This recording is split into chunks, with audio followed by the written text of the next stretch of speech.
तो चलिए दोस्तों जानते हैं उत्तर प्रदेश की सिलेक्टेड बड़ी और महत्वपूर्ण खबरों को सिर्फ 5 मिनट में। अगर आपने इस चैनल को सब्सक्राइब नहीं किया है, सब्सक्राइब कर ले, पास में बेल आइकन दिया होगा उसे भी ऑन कर ले। साथ ही कमेंट बॉक्स में अपने जिले का नाम जरूर बताएं ताकि आपको वहां की खबरों से डेली अपडेट करा सके। अखिलेश यादव का मास्टर स्ट्रोक, पीडीए को संगठन में मिलेगी बड़ी जिम्मेदारी। उत्तर प्रदेश की राजनीति में एक नई हलचल देखने को मिली है। समाजवादी पार्टी ने 2027 के विधानसभा चुनाव को ध्यान में रखते हुए एक बड़ा संगठनात्मक फैसला लिया है। पार्टी ने आगरा जिले और महानगर की सभी इकाइयों को भंग कर दिया है। इस निर्णय में जिला और महानगर कमेटियों के अलावा सभी प्रकोष्ठों की इकाइयां भी शामिल हैं। सभा के इस कदम को पार्टी की नई रणनीति से जोड़कर देखा जा रहा है। पार्टी अपनी नई कार्यकारिणी में पिछड़ा, दलित और अल्पसंख्यक वर्ग के कार्यकर्ताओं की भागीदारी को बढ़ाने की दिशा में बढ़ रही है।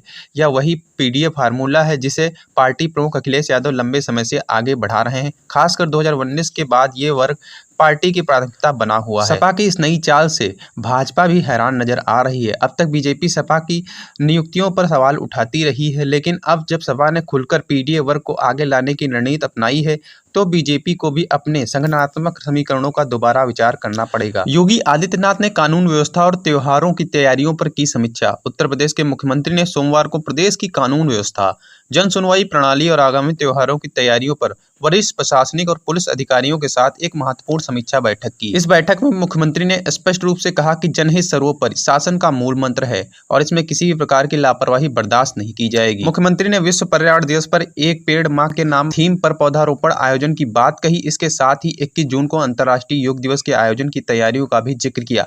योग दिवस का आयोजन भारत सरकार द्वारा निर्धारित प्रोटोकॉल के अनुसार किया जाएगा। मुख्यमंत्री ने नदियों के पुनरुद्धार की आवश्यकता पर बल देते हुए कहा कि हर जिले में कोई न कोई नदी बहती है। उन्होंने जालौन की नून नदी के पुनर्जीवन का उदाहरण देते हुए अन्य जिलों में भी इसी प्रकार के प्रयासों की प्रेरणा लेने का सुझाव दिया।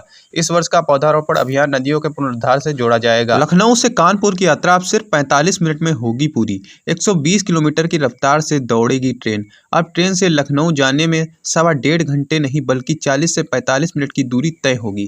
कानपुर लखनऊ रेल मार्ग पर ट्रैक को सुधारने का कार्य लगभग पूरा हो चुका है। अब इस ट्रैक पर 120 किलोमीटर प्रति घंटा की रफ्तार से ट्रेनें दौड़ेंगी। कार्य पूरा होने के बाद लखनऊ जंक्शन से स्वर्ण शताब्दी एक्सप्रेस, चित्रकूट एक्सप्रेस, IRCTC तेजस एक्सप्रेस समेत अन्य सुपरफास्ट ट्रेनों की गति को बढ़ाकर परीक्षण किया जा चुका है।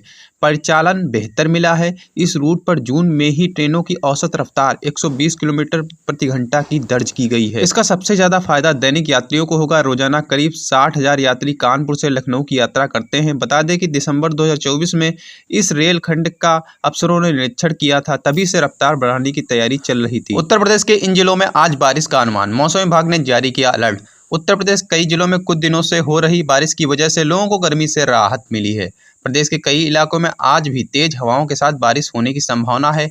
मौसम विभाग के अनुसार उत्तर प्रदेश के दोनों संभागों पश्चिम और पूर्वी में आज कई जगहों पर गरज चमक के साथ बारिश की संभावना है। उत्तर प्रदेश के इन जिलों में बारिश को लेकर अलर्ट भी जारी किया गया है, जिसमें शामिल है उत्तर प्रदेश के सहारनपुर, शामली, मुजफ्फरनगर, बागपत, गाजियाबाद, मेरठ, बिजनौर, अमरोहा, मुरादाबाद, संभल, नोएडा, रामपुर, बदायूं, बरेली, पीलीभीत, शाहजहांपुर, हरदोई, हमीरपुर, महोबा, झांसी, ललितपुर, अंबेडकर नगर, आजमगढ़, मऊ, बलिया, जौनपुर, गाजीपुर, चंदौली, वाराणसी, प्रयागराज, संत रविदास नगर, मिर्जापुर, उन्नाव, लखनऊ, बाराबंकी, रायबरेली, अयोध्या, सुल्तानपुर, प्रतापगढ़, कौशाम्बी, चित्रकूट, फतेहपुर, बांदा और सोनभद्र और आसपास के कई इलाकों में आज बारिश को लेकर अलर्ट जारी किया गया है।